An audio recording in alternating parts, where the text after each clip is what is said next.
కడప నగరానికి, ముఖ్యంగా కడప జిల్లాకి ఒక కొత్త గుర్తింపు. కడపకి మరియు రాయలసీమ జిల్లాకి, రాయలసీమ ఏరియాకి సొంత టీం ఉండడము, అది ఈ సీజన్ 4 ఏపీఎల్ అనే టైంలో Andhra cricket association, honourable MP సాన సతీష్ గారు అండ్ హానరబుల్ ఎంపీ కేశినేని చిన్ని గారు వాళ్ళ ఆధ్వర్యంలో సీజన్ 4 జరపడం, ఆంధ్రాకి ఏపీఎల్ ఫ్రాంచైజ్కి కొత్త టీం రావడం, అది మా కడపని రిప్రజెంట్ చేయడం చాలా ఆనందంగా ఉంది.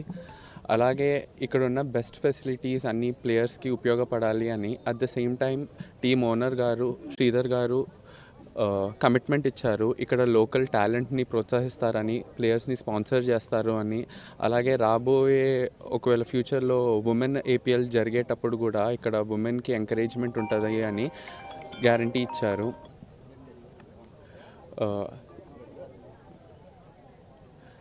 సో టీంలో అలాగే కడప జిల్లాలో ఉండే పౌరుషం, డెడికేషన్ కనిపిస్తున్నాయి. ఈసారి కప్పు గెలవాలి అని కోరుకుంటున్నాము. అలాగే కడప జిల్లా వాసులందరూ జెర్సీ వేసుకొని దీని క్రికెట్ పండుగలా జరుపుకోవాలని కోరుకుంటున్నాము.